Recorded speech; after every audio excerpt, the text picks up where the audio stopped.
Hi, how are you? My name is Busiso Khatebe, also known as Spencer. I am an individual who has been fully passionate about what I'm about to start and venture into, which is tying in some of my background in marketing and using concepts that I fundamentally like and infusing them to how I can build true personal branding. Now, there has been a lot that can be mentioned, but focus today primarily, and one of the things that we'll do in the weeks to follow is product life cycle. Now, we're going to fuse that and tie it in, rip it apart a bit, and make it to personal branding, which is personal brand life stages.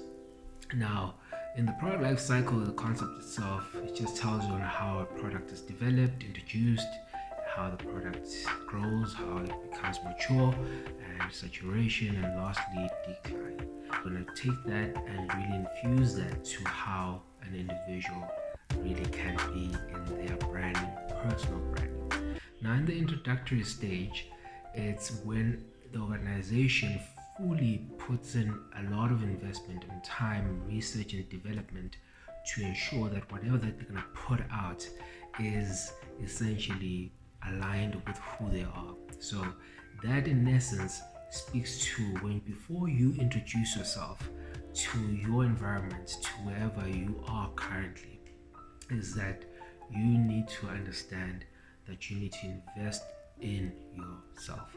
You need to take time, proper, adequate time to yourself. Invest as much as you can as possible in whatever developmental material that can be speaking to you, whether it's in your family life, relationship, finances, as well as education and career oriented.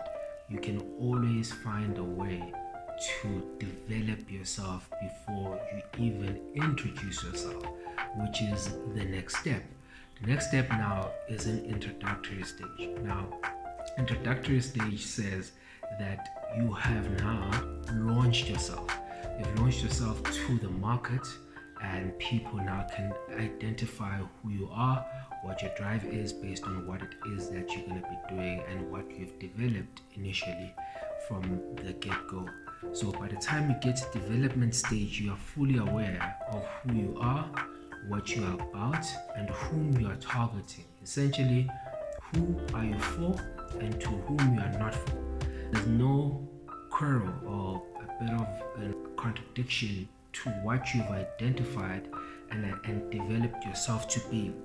You know who you are, you know what you stand for, and you cannot be shaken or moved. Usually when something is launched in the introductory stage, it really shakes up the status quo because not a lot of people are waiting for this thing that has now been developed and now has been recently launched. Anything in life, when we are introduced and we come out and we express who we truly are, what we'll find that there's early adopters, people who will quickly run to who we are, and then there are people who come late.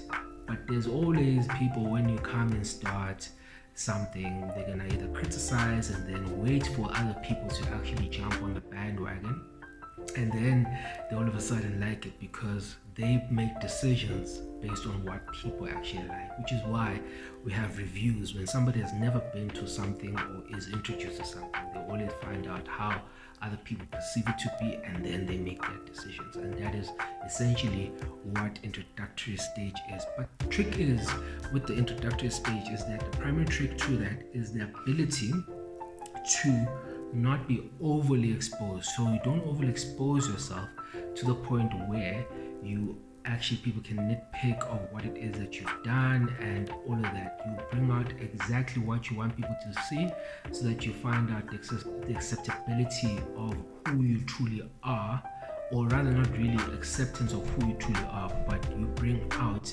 things in pieces so that people can chew on you much more longer than it is that you want to have that.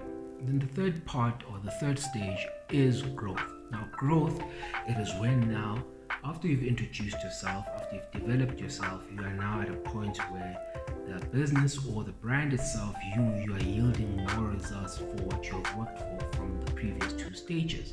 And now in this case, you're seeing more results of what people are liking and what people are actually enjoying about you. It gives even confidence to people who haven't even started their own journey in branding to actually start now doing Me Too brands.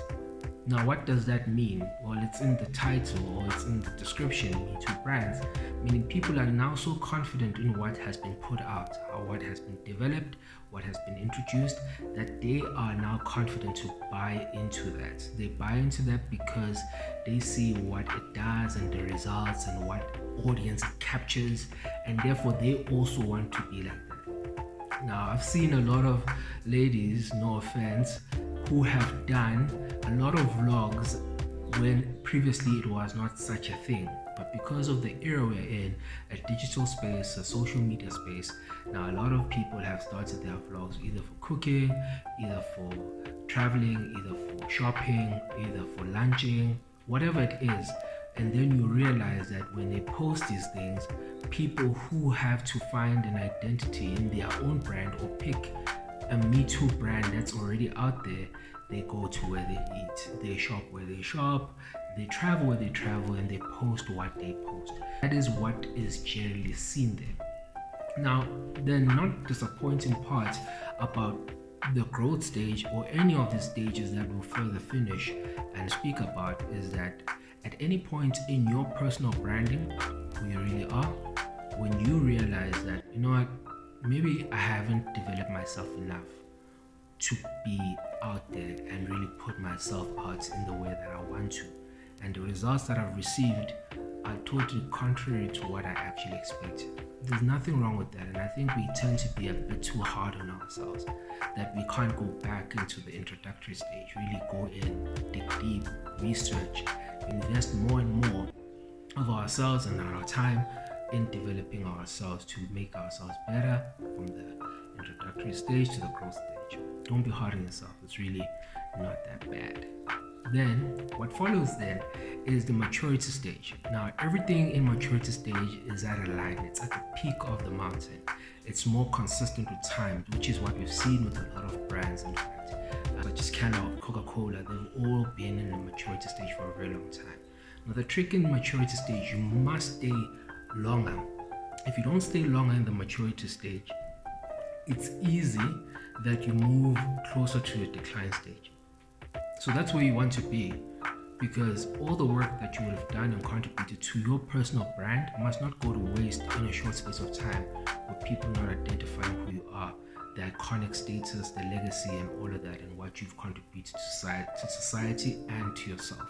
That's where the maturity stage is at. So it's very critical, very important that people can find a way to know that they remain there. The maturity stage, everything is linear, and there's also a rival competition, because now people have also realized that in that stage there's a room to compete and remain in there. But the more I really stress, the more you as a person, the more you do as a personal brand, and you focus a lot on who you really are from the first two stages, it's very easy for you to have a positive trajectory in how you actually become. And that's where what most people don't take into consideration and neglect most of the time, so which is very critical. And the last two is saturation, where a lot of now everything seemingly is the same, but it's drawing closer to decline.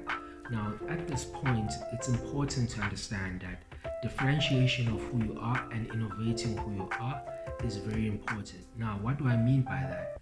It doesn't mean if Coca-Cola has itself in the maturity stage that they can't innovate certain things to keep themselves afloat or relevant in the time and space that they're in. Certain strategies that they were using back when they began, that's not the same that they're using right now, and which is what we fundamentally take amiss and not consider, that we need to be at a point where we differentiate to avoid the decline stage where nobody is relevant, nobody really likes that or goes there for a preferred brand. And all of this, essentially, as I close, is that it's not to say that these stages gonna happen. There's some parts of you that are only going to end up at a particular stage. But whatever it is that you do, you need to understand what strategies to apply to always be in your best self and not be hard on yourself when you look at other people and other brands, other personal brands, and what they've done for themselves and what they've worked on to get to where they are, that you feel left out and not relevant any longer. It's important for you to look to yourself and really consent with your personal self and understand that you can be good in whatever area you're in. You can reinvent, you can be innovative, you can differentiate, and not be hard on yourself, because ultimately we live in a world that is really clearly homogeneous and not heterogeneous, because whatever somebody does, we take that and we make it for part of who we are. But we never stop and pause and actually think that, you know what, maybe this is just not me, and here's what I need to do, and not focus on what the next person does, but really try and understand who you are, what brand you stand for, and what is it that you represent. I hope you like this. It will be live, hopefully on all platforms, but if there's a need, just like and subscribe as we start, and hopefully you guys are early adopters and rush and like what I've put out, and we'll furthermore discuss and we'll do what do you do in the introductory stage, what steps do you do here, what steps do you do there, and how is it that we can make this personal branding of who you truly are better. Love you all. Cheers.